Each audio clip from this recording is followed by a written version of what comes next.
తెలంగాణ ప్రజలకు నమస్కారం. ఈరోజు తెలంగాణలో అనేకమైన విధ్వంసాలు భాగంగా మరి మూసి ప్రక్షాళన పేరుతోని మరి ఈరోజు చాలా కొన్ని వేల ఇండ్లు ఈరోజు నోటీసులు పంపినరు. చాలా వరకు ఇండ్లు కూలగొట్టినరు, ఇంకా కొన్ని కూలగొట్టబోతుండ్రు. ఈరోజు దానికి చాలా రీజన్ చెప్పారు. సరే, వారికి నోటీసులు ఇచ్చిండ్రు, ఇయ్యలేదు, అవి వాళ్ళకు సక్రమంగా కట్టిండ్రు, వాళ్ళ పర్మిషన్స్ ఉన్నాయి. ఇవన్నీ కూడా చాలా ఇప్పుడిప్పుడు చర్చలకు వస్తున్నాయి. చాలా మాట్లాడిన తర్వాత గతంలో ఇప్పుడు హైడ్రా ఆఫీసు బఫర్ జోన్ లో ఉందని చెప్పిన తర్వాత, సెక్రటరియట్ బఫర్ జోన్ లో ఉందని చెప్పిన తర్వాత, జిహెచ్ఎంసీ బఫర్ జోన్ లో ఉందని చూపించిన ఆర్బిఎక్స్ పోస్టర్ వేసిన తర్వాత ఈ రోజు ప్రభుత్వ కార్యాలయం ఉండొచ్చు, వాటిని ముట్టుకోనికి వీల్లేదు అని చెప్పి ఉండొచ్చు అనే ఒక రూల్ తీసుకొని వచ్చిండ్రు. ఎందుకంటే వాటిపైన అసలు వాళ్ళకి అవగాహన లేదు. ఆ రూల్స్ అనేది నువ్వు హైడ్రా ఎప్పుడైతే ఇంప్లిమెంట్ చేస్తున్నావో, హైడ్రా డెమాలిషన్స్ ఎప్పుడైతే చేయబోతున్నావో, అవన్నిటికీ నువ్వు ముందే ఏ రూల్స్ ప్రకారము ఏ బిల్డింగ్స్, ప్రభుత్వ బిల్డింగ్స్ ఉన్నాయి, హైడ్రా డెమాలిషన్స్ కిందికి రావు, ప్రజల కోసం ఉన్నాయి కాబట్టి. సెక్రటరియట్ ఉన్నది, ప్రజల కోసం రాదు, జిహెచ్ఎంసీ కట్టడానికి రాదు అని అవన్నీ ముందే చెప్పాలి. పర్మిషన్స్ ఉన్నాయి, మేము కూలగొట్టామని ముందు చెప్పాలి. కానీ కూలగొట్టిన తర్వాత చాలా మంది రోడ్ల మీద పడ్డ తర్వాత, వాళ్ళ హక్కులను హరించిన తర్వాత ఈ రోజు మీరు ఏమని అంటున్నారంటే ఇవి మేము కూలగొట్టామని అంటారు. ఎందుకంటే మేము మేలేచి చూపించిన తర్వాత, సరే ఇప్పుడు జరిగిన నష్టం ఏమిస్తావు తర్వాత. ఈ రోజు మనం ఉన్నది ఇక్కడ కృష్ణకాంత్ పార్క్ దగ్గర మనం ఉన్నాం. ఈ కృష్ణకాంత్ పార్కు దీన్ని గతంలో యూసుఫ్ గూడ పెద్ద చెరువు అనేది, ఇది దాదాపు 100 ఎకరాల విస్తీర్ణంలో ఉన్న పెద్ద చెరువు. ఇక్కడ చాలా మంది కాంట్రాక్టర్లు తీసుకొని వచ్చి వాళ్ళ మట్టి కానీ ఎక్కడ డెమాలిషన్ జరిగిన మట్టి అంతా ఇలా పోస్టోళ్ళు అన్నట్టు కాంట్రాక్టర్స్ అక్రమంగా. అయితే దీనికి ఇది ఈ రోజు ఎక్కడ కూడా మీరు గూగుల్ మ్యాప్స్ లో ఈ చెరువు దొరకది. ఈ పెద్ద చెరువు ఒకప్పుడు చెరువు ఉండే అనే గూగుల్ మ్యాప్స్ లో దొరకది, హెచ్ఎండిఏ పరిధిలో ఉన్న లిస్ట్ లో దొరకది. ఇగో ఇక్కడికి వస్తుంది, ఇగో ఇది యూసుఫ్ గూడ, ఇది కృష్ణకాంత్ పార్క్. ఇది అంటే కృష్ణ పార్క్ అంటే పెద్ద చెరువు, యూసుఫ్ గూడ పెద్ద చెరువు. ఇప్పుడు దాంట్లో కృష్ణ కాంత్ పార్క్ కట్టిండ్రు. ఇది కట్టింది ఎవరు అంటే చంద్రబాబు నాయుడు పీరియడ్ లో కట్టిండ్రు. దీని వెనక పోతే దీని చరిత్ర నేను వేరే చెప్తా, ఎవరెవరు ఇల్లు ఉన్నాయనేది చెప్తా. ఇది పెద్ద చెరువు. ఇప్పుడు ఈ చెరువు ఇలా కనిపించాలి కదా. ఇగో ఇక్కడ హుసేన్ సాగర్ ఉంది, ఇక హుసేన్ సాగర్ కనిపిస్తుంది. హుసేన్ సాగర్ లేకుంది, ఉస్మాన్ సాగర్ లేకుంది, హిమాయత్ సాగర్ లేకుంది, దుర్గం చెరువు లేకుంది, గోపి చెరువు ఉంది, షామీర్పేట్ సాగర్ ఉంది, నాగార్జున సాగర్ ఉంది, అల్వాల్ లేకుంది, లోటస్ పాండ్ ఉంది, గండిపేట్ లేకుంది. ఓకేనా. ఇక ఇది హెచ్ఎండిఏ పరిధిలో ఉన్న పేర్లు. ఇళ్ళెల్లా కూడా ఇక దీని పేరే లేదు, పెద్ద చెరువు పేరే లేదు. ఈరోజు నేను హైడ్రా అధికారులను కానీ మున్సిపల్ శాఖ దగ్గర పెట్టుకున్న మన రేవంత్ రెడ్డి గారిని అడుగుతున్నది ఒకటే. ఈ రోజు ఈ చెరువు మీరు హైడ్రా స్టార్ట్ చేసింది కదా, హైడ్రా స్టార్ట్ చేసినప్పుడు మరి అన్ని చెరువుల లిస్ట్ ఎందుకు లేకుండే. ఇందులో సున్నం చెరువు ఉంది, ఇక్కడికి వచ్చే సున్నం చెరువు ఉంది, ఇంకా దీని చుట్టూ గుల్లగొట్టిన ఇందులో ఉన్న ఇది దాదాపు 100 సంవత్సరాల కింద మ్యాప్. ఈరోజు మీరు స్టేట్ సర్వే దానిలో పోతే దీని లిస్ట్ లేదు. మీరు ఏ సర్వే దానిలో లిస్ట్ చూసినా మీకు ఇది లేదు. ఈ మ్యాప్ దాదాపు ఒక 2 నెలలకెళ్ళిన కష్టపడితే నాకు ఇది ఒరిజినల్ మ్యాప్ దొరికింది. 100 సంవత్సరాల కింద ఉన్న మ్యాప్ లేటెస్ట్ గా తీసుకోవడం జరిగింది. ఇందులో ఈ చెరువు ఎందుకు గాయబైపోయింది, దీని వెనుక ఉన్న ఇండ్లెవరి, ఇందులో ప్లే చేసింది ఎవరంటే ఆనాడున్న చంద్రబాబు నాయుడు. ఈ రోజు జిహెచ్ఎంసీ అంటే Hyderabad municipal administration and development అథారిటీకి దానికి అడ్వైజర్ గా ఎవరున్నారంటే ఈరోజు చంద్రబాబు నాయుడు మనిషి, ఆంధ్రాకు సంబంధించిన వ్యక్తి రఘునాథ్ రెడ్డి అనే ఆయన పెట్టిండ్రు. ఎందుకనంటే ఇటువంటి లొసుగులు ఏవి కూడా బయటపడద్దని. దీని వెనుక ఎవరెవరు ఉన్నాయి, దీని వెనుక బఫర్ జోన్ ఎక్కడ దాకా ఉన్నది, ఇది 100 ఎకరాల విస్తీర్ణం అయితే దీని గురించి మీరు ఏది బఫర్ జోన్ కిందకి వస్తారా, చెరువు కింద పెట్టినరా లేదా అనేది ఈ రోజు ప్రభుత్వం తేటపరచాల్సిన అవసరం ఉన్నది. ఈ రోజు వేల ఇండ్లు కూలగొట్టిన తర్వాత మేము పర్మిషన్ ఉన్న ఇండ్లు కూలగొట్టము, పర్మిషన్ తీసుకున్న కూలగొట్టము. మరి కూలగొట్టిన వారి సంగతి ఏంది, మీరు వారికి నష్టపరిహారం ఇవ్వాలా వద్దా? 2013 చట్టం ఏం చెప్పింది, ఇప్పుడు ఇండ్లు పోయిన వాళ్ళకి ఇల్లు, జాగా పోయినానికి జాగా, గుడిపోతే గుడి, బడిపోతే బడి. అది ఇంప్లిమెంట్ చేయకుండా మీరు ఏ విధంగా కూలగొడుతున్నారు. అది ఫ్రేమ్ చేసింది 2000 చట్టం తీసుకొని వచ్చింది ఆ రోజు మన్మోహన్ సింగ్ ప్రభుత్వం తీసుకొని వచ్చింది. కాంగ్రెస్ పార్టీ అధికారంలో ఉన్నప్పుడు యూపీఏ సర్కార్ తీసుకున్నటువంటి ఆ చట్టాన్ని ఇంప్లిమెంట్ చేయకుండా మీరు ఈ రోజు దహాడే దాదాపు 1000 మంది ఈ రోజు నిరాశ్రయాలను చేసింది. ఈరోజు ప్రభుత్వం వాళ్ళందరూ కూడా కంపన్సేషన్ ఇవ్వాల్సిన అవసరం ఉన్నది, వాళ్ళందరూ కూడా నష్టపరిహారం ఇవ్వాల్సిన అవసరం ఉన్నది. ఈ రోజు ఈ లిస్టులలో మీరు ఈ చెరువులను గాయబ్ చేయాల్సిన అవసరం ఏమున్నది? ఎవరి ఆదేశానుసారం చేసిండ్రు, ఎవరు పరిపాలన చేస్తుండ్రు? ఈరోజు ఇక్కడ చంద్రబాబు నాయుడు ఆధ్వర్యంలో తెలంగాణ నడుస్తుందా, లేకుంటే తెలంగాణలో కాంగ్రెస్ ప్రభుత్వం నడిపిస్తుందా? ఇక్కడ దాదాపు 8 మంది అడ్వైజర్స్ ను ఆంధ్రాకి వెళ్ళి తెచ్చుకొని ఈ రోజు నడిపిస్తున్నారు. మరి నేను ఒకటే అడుగుతున్నా, ఈ రోజు పెద్ద చెరువు 100 కిలోమీటర్ 100 ఎకరాల కంటే ఎక్కువ ఉన్న ఈ కృష్ణకాంత్ పార్క్ గతంలో ఉన్న పెద్ద చెరువు ఈ లిస్ట్ లో ఎందుకు లేదు, ఎందుకు ఇంట్లో చూపెడతలేరు? ఇప్పుడు ఇక్కడికి వెళ్ళి మనం కొన్ని ఇండ్లు దీనికి దగ్గరలో ఉన్న అంటే దీని బఫర్ జోన్ లో ఉన్న ఇండ్లు కొన్ని పెద్ద విఐపీల ఇండ్లు నేను ముందుకు పోయినాక నేను చూపెడతా. మనం ఇక్కడికి వెళ్ళి అక్కడికి పోదాం.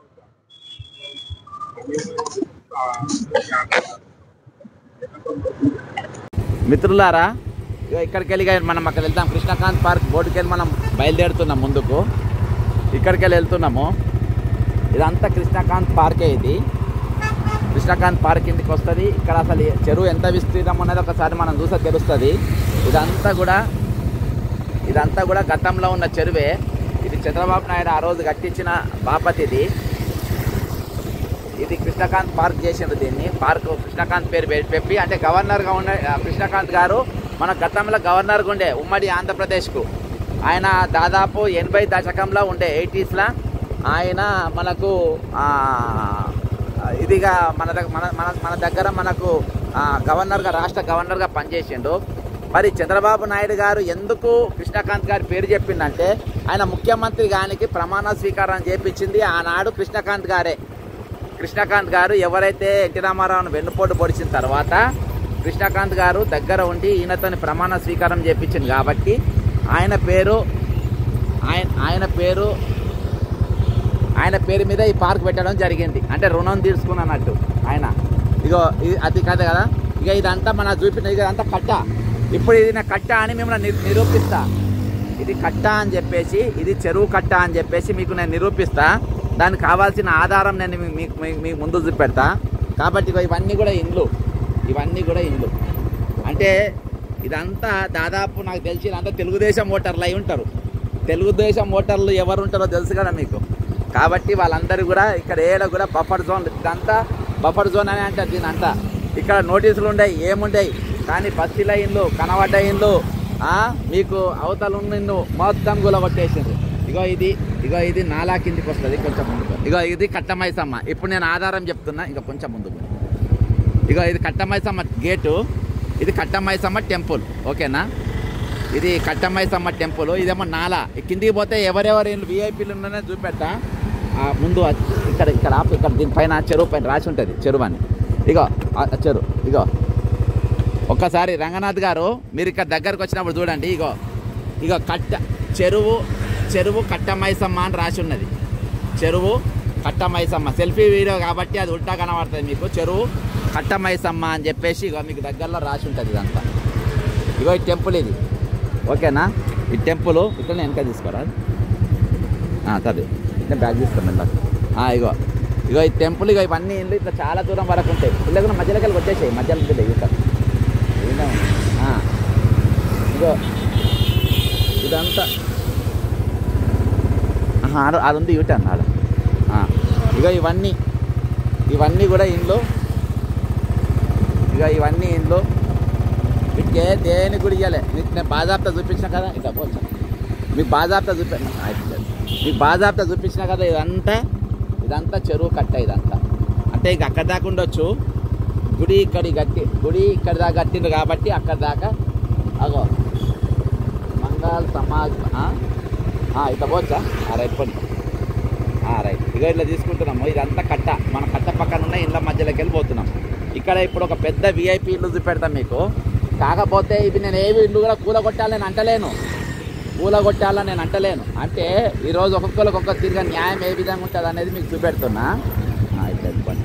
న్యాయం ఒక్కొక్కరికి ఒక్కొక్క విధంగా ఏ విధంగా ఉంటుంది, ఏ విధంగా న్యాయం అనేది మారుతాయని చెప్పేసి మీకు చూపించే ప్రయత్నమే. కానీ ఇక్కడ వీళ్ళ ఇల్లు కూలగొట్టాలి, వీళ్ళని రోడ్లు ఎక్కియాలి అనేది మన సిద్ధాంతమే కాదు. ఇగో ఇంత ఎత్తుగా ఉన్నదంటే ఇదంతా కట్ట అని అర్థమైందా? ఇంత ఎత్తుగా ఎందుకు ఉంటుంది ఇది? ఇగో ఇదంతా ఎందుకు కానీ కిందికి ఉన్నది చూడండి. ఇదంతా ఇది కిందికి ఉన్నది. ఇవన్నీ పెద్ద పెద్ద బిల్డింగ్స్ ఉన్నాయి. చిన్న ఇండ్లు ఏవి లేవు. చిన్న ఇండ్లు ఏవి కూడా లేవు. ఉన్నాయి అన్నీ పెద్ద ఇండ్లే.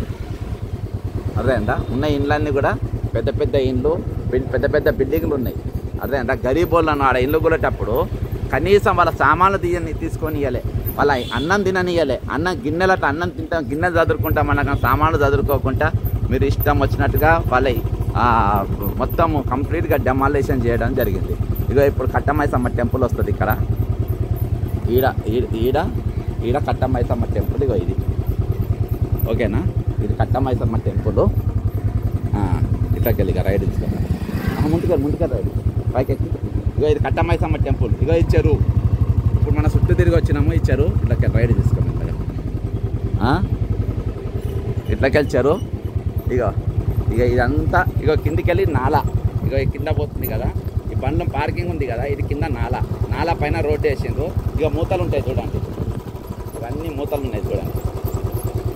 ఓకేనా, ఇది మూతలు ఉన్నాయి. ముందుకెళ్ళి లెఫ్ట్ పోయి ఇది ఇప్పుడు ఆ కట్టకెళ్ళి మనం ఎంత దూరం వచ్చినామన్నా చూడాలి. ఎందుకంటే ఇప్పుడు మనకు చూపించకపోయేది, నేను చాలా పెద్ద మనిషి ఇల్లు నేను చూపించబోతున్నా. ఇట్లకెళ్ళి లెఫ్ట్, చాలా పెద్ద విఐపి ఇల్లు, ఇక్కడికి వెళ్ళి చూపించడానికి పోతున్నా. ఇగో ఇదంతా ఇదంతా ఎట్లొస్తుంది అనేది మీరు చూసుకోవాలి. ఇక ఇవన్నీ దేని కిందకి వస్తాయి, ఏ బఫర్ జోన్ కిందకి వస్తాయి, ఈ బఫర్ జోన్ కింద ఉన్నాయా కావా, ఇట్లా రైట్ కొని మీరు అన్నీ చూసుకోండి. ఇక ఇక్కడ షాప్లో అన్నీ చూపెడుతున్నా. ఇక ఇట్లా పోనీ, అది ఇలా స్ట్రేట్ పోనీ. ఇక ఇది ఇక ఈ ఇళ్ళన్నీ ఇదంతా కూడా కాలనీ. ఓకేనా, ఇదంతా కూడా కాలనీలు. ఇవన్నీ పెద్ద పెద్ద కాలనీలు ఇక్కడ ఉన్నాయి.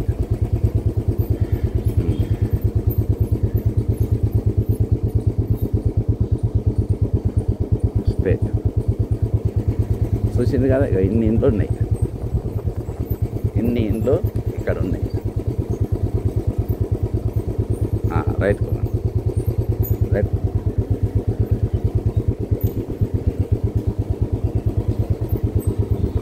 బ్యాగ్ తీసుకో బ్యాక్ వెనక తీసుకో.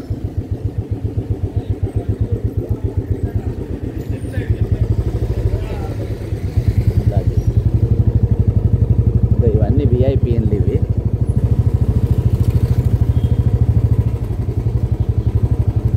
ఇవన్నీ విఐపి ఇండ్లు.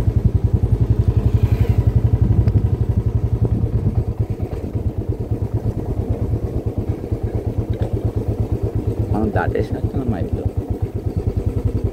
ఇక్కడ నిమిషం.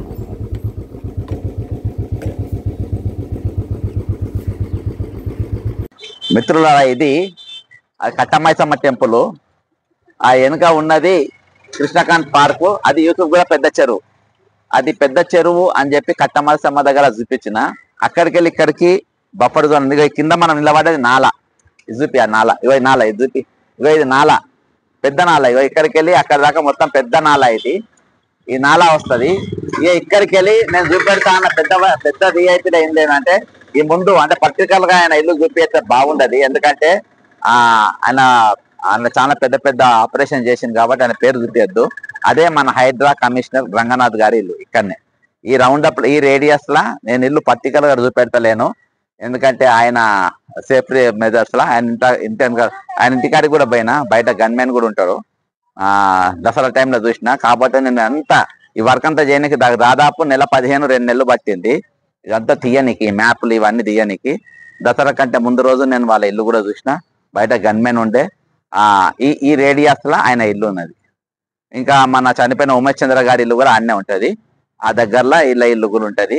కాబట్టి నేను ఈ రోజు నేను ఒకటే చెప్తున్నా, రంగనాథ్ గారు, నేను మీ ఇల్లు బఫర్ జోన్ కిందికి వస్తుందని నేను అంటలేను, FTL లో ఉందని కూడా నేను అంటలేను.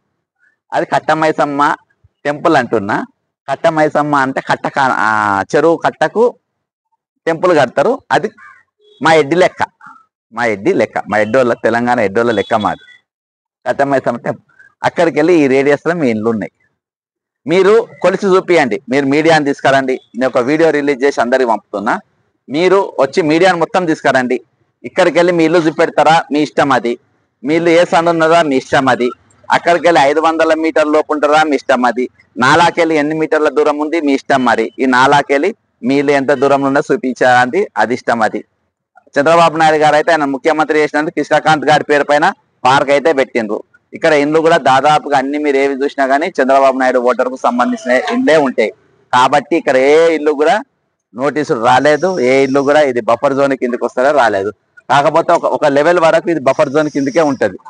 అదేంటా నా ఇల్లు నీ ఇల్లు బఫర్ జోన్ కిందకి వస్తుందా రాదా అని రంగనాథ్ గారు మీరు నిరూపించుకోవాలి, మీరు చూపించుకోవాలి. నేను 100% నేను ఇది బఫర్ జోన్ కిందకి వస్తుంది నేను అంటలేను. నీవు ఎందుకంటే నీ ఇల్లు చూపెడితే నేను ప్రూవ్ చేయగలుగుతానో చేయలేనో నాకు తెలియదు. కానీ ఇల్లు నేను చూపియద్దని నేను అనుకుంటున్నా. కానీ ఇల్లు ఈ ఇంటి ఇక్కడ మీ ఇల్లు ఉందా లేదా అనేది నువ్వే ప్రెస్ కాన్ఫరెన్స్ చెప్పి పెట్టి క్లియర్ చేయాల్సిన అవసరం ఉంది. ఎందుకంటే వేల ఇండ్లు మీరు కూలగొట్టేసిండ్రు ఆల్రెడీ. ఇవాళ రూల్స్ మార్చిండ్రు. కానీ పోయిన ఇండ్లు, పోయిన కన్నీట్లు, పోయిన గాథలు అవి తిరిగి రావు కదా ఈరోజు. కాబట్టి వాళ్ళందరూ కూడా నష్టపరిహారం ఇవ్వాలి. హక్కు ప్రకారం ఏ విధంగా చట్ట ప్రకారం ఇవ్వాలనో, వాళ్ళకు ఓనర్స్ ఏ విధంగా ఇవ్వాలనో. పర్మిషన్లు ఉన్న ఇండ్లు మేము కూలగొట్టాం కదా అన్నారు కదా, మరి కూలగొట్టిన ఇండ్లకు ఆల్రెడీ పర్మిషన్ ఉన్నాగా కూలగొట్టిన ఇండ్లకు మీరు వెంటనే వాళ్ళకు నష్టపరిహారం ఇవ్వాల్సిందే. ఈరోజు పర్మిషన్ తీసుకున్న వాటికి ఇవ్వాల్సిందే. ప్రభుత్వం స్థలాలలో ప్రభుత్వ బిల్డింగ్లు కట్టవచ్చు, వాటికి కట్టవచ్చు అని ఇప్పుడు అన్నారు కదా, మరి ముందెందుకు అనలేదు? అంటే న్యాయం ఒక్కొక్కరికి ఒకటి కాదు. ప్రభుత్వ బిల్డింగ్ అయినా ఏదైనా మీరు ఒక డిసిజన్ తీసుకొని ఒక రూల్ అంటే ఆ రూల్ ప్రకారం ఉండాలి. ఆ రూల్ లోపు మేము ఫ్రేమ్ అయితే ఇది కాదని కాదు. ఈరోజు చాలా మంది మనం చూస్తున్నాం. మరి తిరుపతి రెడ్డి గారు, రేవంత్ రెడ్డి గారు సొంత అన్నకు, ఈరోజు మూసిరెడ్డి వాళ్ళ సొంత అన్నకు నోటీస్ పంపిండ్రు. ఆయన కూలగొట్టలే. ఆయన నోటీస్ కోర్టుకు పోయి స్టే తెచ్చుకునే అవకాశం ఆయనకి ఇచ్చిండ్రు. అదే లగిచెర్ల కాడనేమో ఆడ ఇండ్లు జాగాలు బాజాప్తా గుంజుకుంటారంట డెవలప్మెంట్ కోసం. మరి డెవలప్మెంట్ కోసం తిరుపతి రెడ్డి సహకరించాడు. తెలంగాణ డెవలప్మెంట్ కోసం ముఖ్యమంత్రి రేవంత్ రెడ్డి గారు అన్న సహకరించాడు. కానీ మంది భూములు ఇవ్వాలి, మంది ఇల్లు కూలగొట్టుకోవాలి, మంది మాత్రం సహకరించాలంట వీళ్ళకు. ఇదెక్కడ న్యాయం సార్ ఇది? కాబట్టి న్యాయమైన చట్టమైన లాస్ అయినా మనిషికి మారద్దు. ఈరోజు నేను ఒకటి మళ్ళా మాట చెప్తున్నా, ఇక్కడ ఇండ్లు కూలగొట్టాలని నేను అంటలేను, ఇది బఫర్ జోన్ కింద కూలగొట్టాలని నేను అంటలేను. ఇవి మీరు చేసే ముందు మీరు ఒక ప్రణాళికబద్ధంగా మీరు చేయలేదు, మీరు తప్పు చేసిందని నేను చెప్తున్నా. ఈరోజు మున్సిపల్ అడ్మినిస్ట్రేషన్ను మీరు, అంతేకాకుండా రెవెన్యూ డిపార్ట్మెంటు, ఇరిగేషన్ డిపార్ట్మెంట్లు, మైనర్ ఇరిగేషన్ డిపార్ట్మెంటు, హెచ్ఎండిఏని ఇవన్నిటిని పెట్టుకొని ఈరోజు మీరు కరెక్ట్గా పనిచేస్తే ఈరోజు ఇంత నష్టం జరిగేది కాదు. సహకరించేటోళ్ళు నష్టపరిహారం 2013 చట్టం మా మన్మోహన్ సింగ్ ప్రభుత్వం తెచ్చి మేము ఇస్తామని చెప్తారు. ఈరోజు చంద్రబాబు నాయుడుకు కట్టినటువంటి పార్కు చెరువులు ఉంటుంది, మీ హెచ్ఎండి లేఅవుట్లో చూపియ్యదు. ఆ చెరువు మీరు చూపియ్యారు. ఈరోజు గూగుల్ మ్యాప్స్ కూడా చూపియ్యారు. అన్నిట్లా గాయబ్ చేశాను. నేను ఒక మ్యాప్ నేను సంపాదించి తెచ్చిన కాబట్టి ఈరోజు తెచ్చింది. ఇది కేవలం ఒక వాస్తవం. దీని వెనుక ఉన్న చీకటి కోణాన్ని చూపించే ప్రయత్నం నేను తెలంగాణ ప్రజలు చూపించాలి ప్రయత్నం నేను మీరు తీసుకురావాలనే నా యొక్క ప్రధానమైన ధ్యేయం. ఇంతకు మించి నాకు ఏం లేదు. అంతకు ఒక సామాజిక నా డ్యూటీ, ఒక సామాజిక కార్యకర్తగా ఈరోజు నా డ్యూటీని నేను చేసిన. ఇదేదైతే రంగనాథ్ గారు చేసిండ్రో ఇది 100%. ఈరోజు తిరుపతి రెడ్డి బఫర్ జోన్ కిందకి వస్తాయన్నది నోటీస్ పంపిరు. ఆయనది ఎంత తప్పో ఈరోజు ఒకవేళ నువ్వు గొలుసుకున్నాక నీది కూడా బఫర్ జోన్కి వస్తే నీదంతే తప్పు. ఇయాటి వరకు నాది ఏరియాలు ఉందని మీరు చెప్పలేదు. కట్టమైసమ్మ టెంపుల్ అక్కడికి వెళ్ళి ఇక్కడికి నేను అనుకుంటా 500 మీటర్లు ఉండే అనుకుంటా, 200 మీటర్లు ఉంటాయి కావచ్చు. కాబట్టి మీ ఇల్లు ఇక్కడ ఉన్న ఇల్లు దాదాపు, అందుకని మీ చట్టం మార్చిండ్రు. మీకు డౌట్ వచ్చింది ఏదో వర్క్ చేస్తున్నా కాబట్టి పర్మిషన్ ఇల్లు కూలగొట్టామని. ఎందుకంటే కూలగొట్టేసినాము, మేము సేఫ్లు ఉండాలి కాబట్టి మీకోసం ఈ రూల్ మీరు పోలీసు వాళ్ళు కాబట్టి నేను ఏ డాక్యుమెంట్ కోసం తిరుగుతున్నా మీకు తెలిసి ఉంటుంది. అది మీరు ముందే తెలిసి పసిగట్టి రూల్ మార్చుకున్నారు, మీ ఇల్లు కాపాడుకున్నారు. జై తెలంగాణ, జై డెమోక్రసీ.